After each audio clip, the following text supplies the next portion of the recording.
This is Andrew Rochford, host of the Rochford Files on YouTube, and we've got a big story in sports, an organizational scandal coming out of the LA Angels organization, and this also will relate to the pitcher Tyler Skaggs, who unexpectedly passed away in the middle of 2019 before the team was set to start a series with the Texas Rangers. So let's get into the details of the story.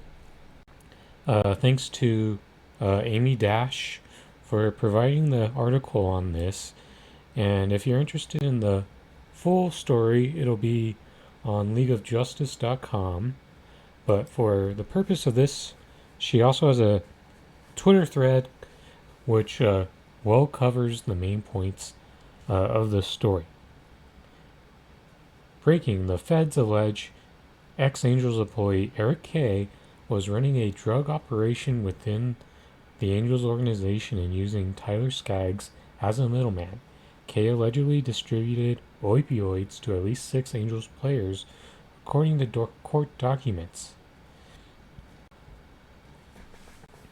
Then next, the Skaggs family lawsuit claims Kay's drug habit began as far back as 1998, and he remained employed with the Angels for more than 20 years, despite the organization allegedly knowing he was an addict.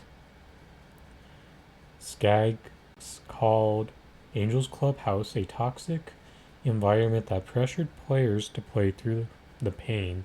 Players who missed games due to injuries were called pussies and ridiculed. Tyler quickly realized he was expected to pitch even though he was hurt, says civil complaint. And one detail to keep in mind with the store, with that part at least, is the fact that Tyler Skaggs had two previous seasons, 2017 and 2018, which were very injury-riddled seasons, including a Tommy John surgery. So that's what made it more of a challenge for someone like him to play through pain, since he had some long-term injuries in the past. Texts show ex-Angels employee lured alleged drug dealers to Angels Stadium with promise of team memorabilia and tickets to obtain pills for Angels players. The government says it has evidence that will show a drug dealer delivered the counterfeit pills that killed Tyler Skaggs to an employee at Angels Stadium the same day as Skaggs' fatal overdose. The evidence is not being publicly disclosed and is being held back for trial. Wow, and this right here is crazy to me how little coverage it is getting. And I think I know part of the reason why this story isn't getting the attention it deserves. And I think one big part of that is just about every other big organizational scandal that we've had over these past several years. These stories have all involved women, whether it was Robert Kraft in the massage parlor, this Deshaun Watson situation, which is headed into a dead end right now. The Washington football team's organizational scandal with the way they treated women. The one that happened with the Dallas Mavericks and the way they treated women as well. What I'm saying is there's a common link that's missing to this and the Baylor football team, Penn State. How could I forget those? Those are all stories where women were a major uh, point of the scandal.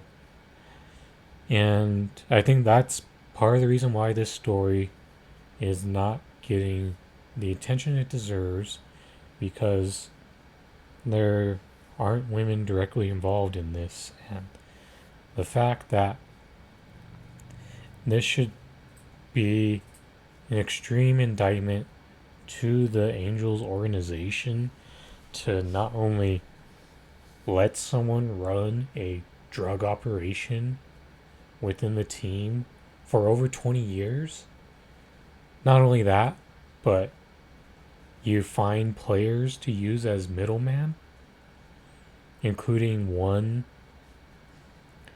whose death was linked to the drugs that you are distributing, and that guy being Tyler Skaggs, who was found dead in his Arlington hotel room before the Angels were set to start a series with the Texas Rangers.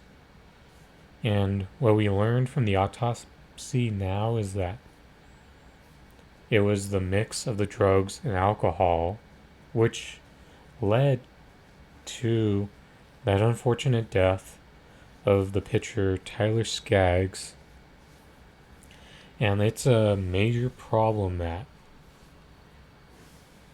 this should be a thing that really causes the MLB to take some serious action into cleaning up the organization, because even though Eric Kay is just left the team back sometime later in the year in 2019, what I'm pretty certain is that I'm sure this toxic environment culture still exists even with that person being gone.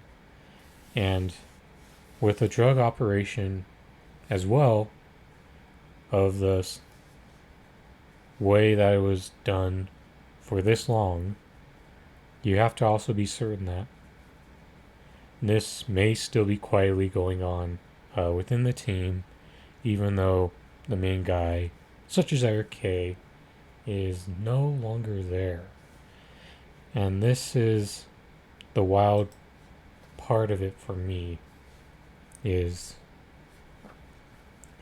this is going to have a major investigation now that we know that this drug operation seems to have been very much linked to the death of Tyler Skaggs.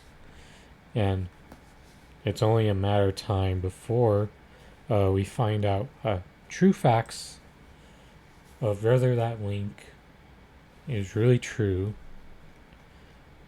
And this story needs to be amplified because of the fact that this has some serious implications at hand. And the fact that if this and this will also be another major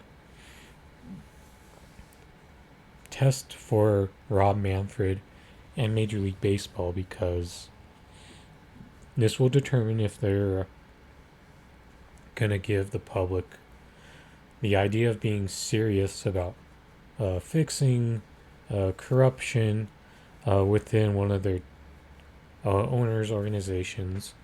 We've seen this happen also with recently the Washington football team, and maybe they did not get punished the way that some people would like.